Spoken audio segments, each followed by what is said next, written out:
Welcome to सफलता classes. सफलता classes में आपका स्वागत है। मैं अभय चंद कुमार। हम लोग जो क्लास 12 मतलब क्लास जो 12 जो बिहार बोर्ड का जो एग्ज़ाम होने वाला है फरवरी में, हम लोग देख रहे हैं हिस्ट्री से, मतलब हिस्ट्री का हम लोग क्या कर रहे हैं, topic by topic objective question को वीडियो के माध्यम से देख रहे हैं। हम लोग इस टॉपिक के माध्यम से देखेंगे मौर्य उत्तर और गुप्त पूर्व काल, मतलब जो भी मौर्य उत्तर में और गुप्त पूर्व काल में जो भी सारा घटना घटा था, है ना, उससे सारा हम लोग ऑब्जेक्टिव क्वेश्चन इस वीडियो के माध्यम से देखेंगे। अगर आप लोग चैनल पे नए हैं तो इसे ज़रूर सब्सक्राइब कर ले और अपने दोस्तों में से ज़रूर शेयर करें। चलते हैं हम लोग क्वेश्चन नंबर 1 पे। चाणक्य का अन्य नाम था, तो चाणक्य का अन्य नाम क्या था, तो विष्णुगुप्त। और बोलेगा कि विष्णुगुप्त किसका नाम था, तो चाणक्य का। चाणक्य का अन्य नाम क्या था, तो विष्णुगुप्त। चलते हैं हम लोग नेक्स्ट क्वेश्चन पे। निम्नलिखित में से किसकी तुलना मैकियावेली के प्रिंस से की जाती है, तो कौटिल्य के अर्थशास्त्र का। जो कौटिल्य का जो अर्थशास्त्र है, अब देखिए अर्थशास्त्र किसने लिखा, तो कौटिल्य ने, है ना। इसकी तुलना किससे किया जाता है, तो मैकियावेली के प्रिंस से। चलते हैं नेक्स्ट क्वेश्चन पे। वह शासक कौन था जिसने राज सिंहासन पर बैठने के लिए अपने बड़े भाई सुसीम की हत्या कर दी, तो कौन था वो, अशोक। चलते हैं नेक्स्ट क्वेश्चन पे। निम्नलिखित में सम्राट अशोक की वह पत्नी कौन थी जिसने उसको प्रभावित किया था, तो कौन, कारुवाकी। चलते हैं नेक्स्ट क्वेश्चन पे। अशोक ने अपने सभी अभिलेखों में एक रूपता से किस प्राकृतिक का प्रयोग किया गया है, तो अर्धमागधी का। चलते हैं पे। बिंदुसार ने विद्रोहियों को कुचलने के लिए अशोक को कहाँ भेजा था, तो तक्षशिला। चलते हैं नेक्स्ट क्वेश्चन पे। निम्नलिखित में से वह व्यक्ति कौन है जिसका नाम देवान प्रियदर्शी भी था, तो कौन थे वे, अशोक। अशोक को हम लोग क्या कहते हैं, देवान प्रियदर्शी। चलते हैं पे। निम्नलिखित में से प्राचीनतम राजवंश कौन है, तो मौर्य वंश सबसे प्राचीनतम राजवंश है। चलते हैं पे। कौटिल्य या चाणक्य किसका प्रधानमंत्री था, तो चंद्रगुप्त का प्रधानमंत्री कौन था, कौटिल्य या चाणक्य। चलते हैं पे। कलिंग विजय के उपरांत अशोक महान ने निम्नलिखित में से किस धर्म को अंगीकार कर लिया, मतलब किस धर्म को अपना लिया, तो बौद्ध धर्म को। चलते हैं पे। चंद्रगुप्त के शासन विस्तार में किसने मुख्य रूप से मदद की थी, तो चाणक्य ने। चलते हैं पे। सांची किस कला व मूर्ति कला का निरूपण करता है, तो बौद्ध जो मूर्ति कला है उसका निरूपण कौन करता है, तो सांची। चलते हैं हम लोग नेक्स्ट क्वेश्चन पे। प्राचीन भारत का वह प्रसिद्ध शासक जिसने अपने जीवन के अंतिम दिनों में जैन धर्म को अपनाया, तो कौन, चंद्रगुप्त मौर्य। चलते हैं पे। मौर्य साम्राज्य की स्थापना किसने की थी, तो चंद्रगुप्त मौर्य ने। चलते हैं पे। मौर्य साम्राज्य में प्रचलित मुद्रा का नाम क्या था, तो पन। जो मौर्य साम्राज्य में जो प्रचलित मुद्रा था उसका नाम क्या था, पन। चलते हैं क्वेश्चन पे। निम्नलिखित में से कौन मौर्य वंश का शासक नहीं था, तो अजातशत्रु मौर्य वंश का शासक नहीं था। चलते हैं क्वेश्चन पे। निम्नलिखित में से अशोक का उत्तराधिकारी कौन था, तो कुणाल। अशोक का उत्तराधिकारी कौन बना, तो कुणाल। चलते हैं क्वेश्चन पे। मुद्रा राक्षस के लेखक कौन है, तो विशाख दत्त। चलते हैं क्वेश्चन पे। मालवा, गुजरात एवं महाराष्ट्र किस शासक ने पहली बार जीते, तो चंद्रगुप्त मौर्य ने। चलते हैं क्वेश्चन पे। किसने सहिष्णुता, उदारता और करुणा के त्रिविध आधार पर राजवंश की स्थापना की, तो कौन, अशोक। चलते हैं क्वेश्चन पे। निम्नलिखित किस शहर में अशोक के शिलालेख नहीं है, तो पाटलिपुत्रा में अशोक का शिलालेख नहीं है। अर्थशास्त्र का लेखक समकालीन था, मतलब जो अर्थशास्त्र का जो लेखक था वो किसके समकालीन था, तो चंद्रगुप्त का। चलते हैं पे। नंद वंश के पश्चात मगध पर किस राजवंश के शासन किया, तो मौर्य वंश का। चलते हैं पे। मौर्य काल में शिक्षा का सर्वाधिक प्रसिद्ध केंद्र था, तो कौन, तक्षशिला। चलते हैं पे। मेगास्थनीज की पुस्तक का नाम क्या है, तो इंडिका। इंडिका का लेखक कौन है, तो मेगास्थनीज। चलते हैं क्वेश्चन पे। जिसके ग्रंथ में चंद्रगुप्त मौर्य का विशिष्ट रूप से वर्णन हुआ है वह है, तो विशाख दत्त। चलते हैं पे। वह स्रोत जिसमें पाटलिपुत्र के प्रशासन का वर्णन उपलब्ध है वह है इंडिका। मतलब पाटलिपुत्र के प्रशासन का वर्णन किस बुक में हुआ है? इंडिका में। चलते हैं नेक्स्ट पे, अशोक के शिलालेखों में प्रयुक्त भाषा है कौन सा? प्राकृत।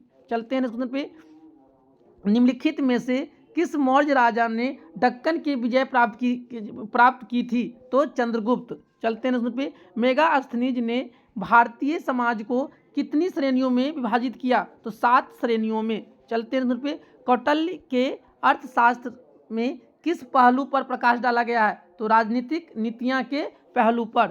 चलते हैं नेक्स्ट क्वेश्चन पे, निम्न में से कौन सा क्षेत्र अशोक के साम्राज्य में सम्मिलित नहीं था? तो श्रीलंका। चलते हैं पे, पाटलिपुत्र को किस शासक ने सर्वप्रथम अपनी राजधानी बनाई थी? तो चंद्रगुप्त मौर्य ने। चलते हैं पे, पाटलिपुत्र में स्थित चंद्रगुप्त का महल मुख्यतः बना था किसका? लकड़ी का। चलते हैं क्वेश्चन पे, बराबर या जहानाबाद जिला की गुफाओं का उपयोग किसने आश्रय गृह के रूप में किया? तो आजीविकाओं ने। चलते हैं पे, किस अभिलेख से यह साबित होता है कि चंद्रगुप्त का प्रभाव पश्चिम भारत तक फैला हुआ है? तो रुद्रदमन का चूनागढ़ का अभिलेख। चलते हैं पे, केवल वह स्तंभ जिसमें अशोक ने स्वयं को मगध का सम्राट बताया है तो क्या है? भाब्रू स्तंभ। चलते हैं क्वेश्चन पे, प्रथम भारतीय साम्राज्य स्थापित किया गया चंद्रगुप्त मौर्य द्वारा। चलते हैं पे, उत्तरांचल में अशोक का एक शिलालेख स्थित है कौन? कालसी में। चलते हैं पे, सांची का स्तूप किसने बनाया? तो अशोक ने। सांची का स्तूप किस राज्य में है? तो मध्य प्रदेश में।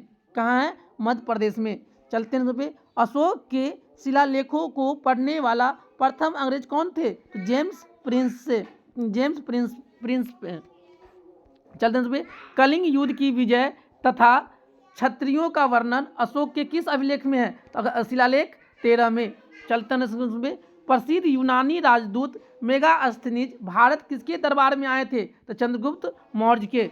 चलते हैं, चंद्रगुप्त मौर्य ने सेल्यूकस को कब पराजित किया? तो 305 ईसा पूर्व में। चलते हैं क्वेश्चन पे, निम्नलिखित में से कौन सा राजा प्रायः जनता के संपर्क में रहता था? तो अशोक। चलते हैं पे, अशोक ने 261 ईसा पूर्व में कलिंग को जीतने के बाद क्या किया था? वो भारी रक्तपात देकर युद्ध की नीति को सदा के लिए त्याग दिया। चलते हैं नेक्स्ट क्वेश्चन पे, अशोक के अधिकांश अभिलेख किस भाषा व लिपि में है? तो प्राकृतिक भाषा में है और ब्राह्मणी लिपि में है। चलते हैं नेक्स्ट क्वेश्चन पे, किस ग्रंथ में चंद्रगुप्त मौर्य के लिए विरसल मतलब निम्न कुल शब्द का प्रयोग किया गया है? तो मुद्रा राक्षस में। और मुद्रा किसने लिखा है? विशाख दत्त ने। चलते हैं नेक्स्ट क्वेश्चन पे, निम्नलिखित में से किस राज्यादेश में अशोक के व्यक्तिगत नाम अशोक का उल्लेख मिलता है? तो मास्की। चलते हैं नेक्स्ट क्वेश्चन पे, श्रीनगर की स्थापना किस मौर्य शासक ने किया? तो अशोक ने। चलते हैं नेक्स्ट क्वेश्चन पे, किस ग्रंथ में शूद्रों के लिए आर्य शब्द का प्रयोग हुआ है? तो अर्थशास्त्र में। चलते हैं नेक्स्ट पे, अशोक ने अपने राज्याभिषेक के 4थे वर्ष में निग्रोध के प्रभाव से प्रभावित होकर किससे बौद्ध धर्म की दीक्षा ली? तो उपगुप्त से। चलते हैं पे, किसने पाटलिपुत्रा को पोलीब्रोथा कहा? तो मेगास्थनीज ने। चलते हैं क्वेश्चन पे, मौर्य काल में एग्रनोमाई किसे कहा जाता था? सड़क निर्माण अधिकारी को। चलते हैं पे, मौर्य काल में गुप्तचरों का क्या कहा जाता था? तो गुड पुरुष। चलते हैं पे, किस श्रीलंकाई शासक के ने अपने आप को मौर्य सम्राट अशोक के आदर्शों के अनुरूप ढालने की कोशिश की? तो तीस। चलते हैं क्वेश्चन पे, किस जैन ग्रंथ में चंद्रगुप्त मौर्य के जैन धर्म अपनाने का उल्लेख मिलता है? तो परिशिष्ट पर्वन। चलते हैं क्वेश्चन पे, किस महीने से मौर्य का राजकोषीय वर्ष आरंभ हुआ? तो आषाढ़ मतलब जुलाई महीने से। चलते हैं पे, अत्यंत पॉलिश किए गए एकासम अशोक स्तंभ जिसे पांडुरंचित बलुकासम के एकल टुकड़ों से तक्षित किए गए उसे साधारणतः कहा कि खदानों से निकाला गया था? तो मिर्जापुर के समीप चुनार के खदान से। चलते हैं पे, भारतीय लिखने की कला नहीं जानते थे, यह किसकी उक्ति है? तो मेगास्थनीज के। चलते हैं पे, किस मौर्य सम्राट ने एक विदेशी राजा सीरिया ने एंटीयोकस फर्स्ट से अंजीर, शराब और दार्शनिक को भारत भेजने का आरंभ किया था? तो बिंदुसार। चलते हैं पे, अशोक द्वारा कलिंग पर चढ़ाई की जानकारी के लिए कौन सबसे महत्वपूर्ण स्रोत है? तो ये है अशोक का 13वां शिलालेख। चलते हैं पे, बिंदुसार की मृत्यु के समय अशोक किस प्रांत का गवर्नर था? तो उज्जैन प्रांत का। चलते हैं पे, किस शिलालेख में अशोक ने घोषणा की कि सारी प्रजा मेरी संतान है? तो ये पृथक कलिंग शिलालेख। चलते हैं पे, कौन सी घोषणा युद्ध और हिंसा के प्रति अशोक के आंतरिक दुख को स्पष्ट करता है? तो कलिंग का पृथक शिलालेख। चलते हैं पे, किस शिलालेख में अशोक यह घोषणा अंकित किया, किसी भी समय चाहे मैं खाता रहूं या रानी के साथ विश्राम करता रहूं, मैं अपने अंतःशाला में रहूं, मैं जहां भी रहूं, मेरे महामात्य मुझे सार्वजनिक कार्य के लिए संपर्क कर सकते हैं? 6वें शिलालेख में। चलते हैं क्वेश्चन पे, निम्नलिखित में कौन अवरोही क्रम में मौर्य प्रशासन के अधिकारी का नाम बताता है? तो प्रादेशिक, राजूक और युक्त। चलते हैं पे, विशिष्ट है। विशिष्ट क्या है? एक बिगाड़ी। चलते हैं इस क्वेश्चन पे, मौर्य काल में सीता से तात्पर्य है? तो राजकीय भूमि से प्राप्त आय। चलते हैं नेक्स्ट क्वेश्चन पे, निम्नलिखित में मौर्य काल का सबसे अच्छा नमूना कौन था? तो स्तंभ। चलते हैं नेक्स्ट क्वेश्चन पे, कहाँ से प्राप्त अभिलेखों से मौर्य काल से अकाल, सूखा जैसी देवी प्रकोप के समय राज द्वारा राहत कार्य किए जाने का विवरण मिलता है? तो महास्थान मतलब बांग्लादेश। चलते हैं पे, अशोक ने श्रीलंका में बौद्ध धर्म का प्रचार हेतु किसे भेजा था? तो महेंद्र और संघमित्रा को। ए और बी दोनों सही है। चलते हैं सुन पे, अशोक ने मनसेहरा मतलब कहाँ है? पाकिस्तान में। और शहबाजगढ़ी मतलब पाकिस्तान से प्राप्त बृहद शिलालेखों में किस लिपि का प्रयोग किया गया? तो खरष्टी लिपि का। चलते हैं पे, कहाँ से अशोक के द्विभाषी मतलब ग्रीक और अरमाइका अभिलेख प्राप्त होते हैं? तो सर एक कूना मतलब कंधार से। चलते हैं क्वेश्चन पे, कौटिल्य द्वारा रचित अर्थशास्त्र कितने अधिकरणों में विभाजित है? तो 15 अधिकरणों में विभाजित है। चलते हैं क्वेश्चन पे, कहाँ से अशोक के द्विभाषी मतलब ग्रीक ये किसमें है? सर ए कुलाम में। ये 15 था। अर्थशास्त्र में उल्लेखित सप्तांग में शामिल थे राजा, क्षेत्र, प्रशासन और कोष। चलते हैं पे, अशोक का समकालीन तुर्मय कहाँ का राजा था? तो ये मिस्र का। चलते हैं पे, किसके शासनकाल में डाइमेकस या डीमेकस भारत आया? तो किसके? बिंदुसार के शासनकाल में। चलते हैं पे, निम्नलिखित अभिलेखों में से किसमें अशोक का नामोल्लेख मिला? तो ये गुर्जरा में। चलते हैं हम लोग इस वीडियो के माध्यम से जितना भी सारा जो क्वेश्चन बन सकता था जो इसे अपना मौर्य काल से हम लोग इसको देखे हैं। अगर आप लोग इस चैनल पे नए हैं तो इसे ज़रूर सब्सक्राइब कर लें और अपने दोस्तों में ज़रूर शेयर करें। अब हम लोग चलते हैं कुछ क्या देख लेते हैं, फिर से एक बार रिवीजन कर लेते हैं। जैसे पहले बंगाल विभाजन ये कब हुआ था? 1905 ईस्वी में। किसके समय में हुआ था? तो लॉर्ड कर्जन के समय में। उसके बाद मुस्लिम लीग की स्थापना कब हुआ था? ये 1906 में। कहाँ पे हुआ था? ये ढाका में। ये कहाँ पे हुआ था? ढाका में। उसके बाद हम लोग चलते हैं, फिर जो कांग्रेस था और मुस्लिम लीग था ये अलग हो गए। कब? 1907 के सूरत अधिवेशन में। कब हो गए थे? सूरत अधिवेशन में। और फिर 1916 के लखनऊ अधिवेशन में जो मुस्लिम लीग था और कांग्रेस था फिर क्या हो गए? एक हो गए। महात्मा गांधी ने पहली बार मतलब जनसभा का आंदोलन कहाँ किया था? तो बनारस मतलब विश्वविद्यालय का जो उद्घाटन था उसमें। कब? 1916 ईस्वी में, है ना? 1916 ईस्वी में महात्मा गांधी के द्वारा पहली बार भारत में जो आंदोलन किया गया था वो कौन सा आंदोलन था? वो चंपारण आंदोलन। कौन सा था? चंपारण आंदोलन। ये कब हुआ था? 1917 ईस्वी में। कब हुआ था? 1917 ईस्वी में। महात्मा गांधी पहली बार भूख हड़ताल का प्रयोग किस आंदोलन में किया? तो 1918 के, है ना, अहमदाबाद मिल मजदूर में क्या किया था? वो भूख हड़ताल को अपना हथियार बनाया था। चलते हैं फिर क्या है? फिर है जालियांवाला बाग हत्याकांड। ये कब हुआ था? 13 अप्रैल 1919 ईस्वी को। 13 अप्रैल 1919 ईस्वी को। फिर कौन सा होता है? असहयोग आंदोलन। असहयोग आंदोलन ये कब से हुआ था? ये 1920 से लेके 22 तक, लेकिन ये स्थगित कर दिया गया क्योंकि चौरा चौड़ी घटना हो गया। कब घटना हो गया? 1922 में। चौरा चौड़ी घटना कब हुआ? 22 में। चौरा चौड़ी कहाँ पे है? ये एक जगह है गोरखपुर। गोरखपुर में एक जगह है, कौन सा? मतलब चौरा चौड़ी। फिर उसके बाद क्या था? मतलब काकोरी ट्रेन डकैती, ये कब हुआ था? 1925 ईस्वी में। 1925 ईस्वी में महात्मा गांधी कांग्रेस के मात्र एक बार अध्यक्ष बने थे। कब? 1924 के बेलगांव अधिवेशन में। अगर वहाँ पूछेगा कि महात्मा गांधी कांग्रेस के कितने बार अध्यक्ष बने थे, तो मात्र एक बार। कब बने थे? 1924 में। कौन सा अधिवेशन था? बेलगांव का अधिवेशन। फिर साइमन कमीशन का गठन कब हुआ? 1927 में। भारत कब आया? 1928 में। इसका विरोध क्यों हो रहा था? क्योंकि इसमें सभी के सभी कौन थे? अंग्रेज थे। इसी में इसके विरोध करते समय लाठी से मतलब सिर पे वार करते हुए कौन मर गए? लाला लाजपत राय। लाला लाजपत राय की क्या हो गई? मृत्यु हो गई। फिर तीन गोल में सम्मेलन 1930, 1931, 1932। ये पहला गोल में सम्मेलन, ये दूसरा, ये तीसरा। तीनों में किसने भाग लिया? तो भीमराव अंबेडकर, डॉक्टर भीमराव अंबेडकर। दूसरा में किसने लिया था? महात्मा गांधी। दूसरा में किसने लिया था? महात्मा गांधी। फिर क्या होता है? 1932 में क्या होता है? पूना समझौता। क्या होता है? पूना समझौता। और ये किसने होता है? महात्मा गांधी और भीमराव अंबेडकर के बीच में। उसके बाद 9 अगस्त 1942 ईस्वी को क्या होता है? भारत छोड़ो आंदोलन। भारत छोड़ो आंदोलन।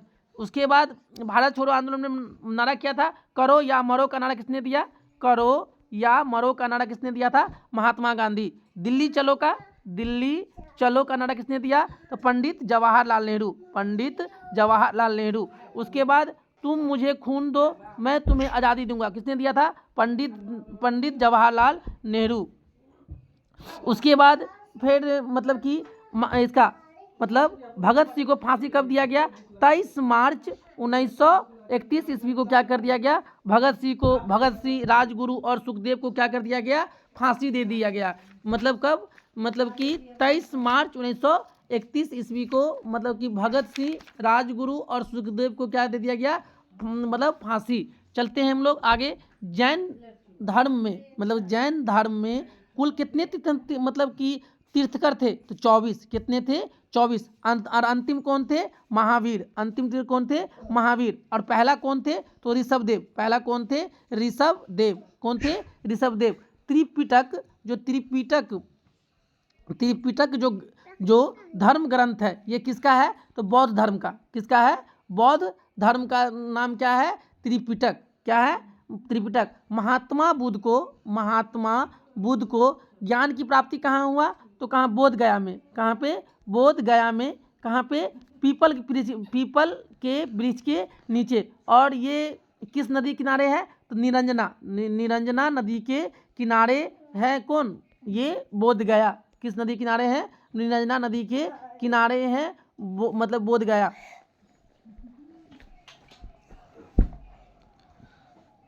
उसके बाद जातक क्या है? तो जातक क्या है? एक ग्रंथ है। किसका? बौद्ध धर्म का एक ग्रंथ। कौन सा है? जातक क्या है? बौद्ध ग्रंथों का एक क्या है? ग्रंथ है, जातक है। उसके बाद उसका दिल्ली चलो का नारा किसने दिया था? दिल्ली चलो का नारा तो मतलब सुभाष चंद्र बोस। किसने दिया था? सुभाष चंद्र बोस। उसके बाद मतलब कि कांग्रेस का 1929 में अधिवेशन कहाँ हुआ था? तो ये लाहौर में। और इसी में लाहौर अधिवेशन में ही पूर्ण स्वराज की मांग रखा गया था। देश बंधु के नाम से हम लोग किसे जानते हैं? देश बंधु के नाम से हम लोग चित्तरंजन दास को जानते हैं। किसको जानते हैं हम लोग? चित्तरंजन दास को हम लोग क्या जानते हैं? देश बंधु के नाम से हम लोग जानते हैं।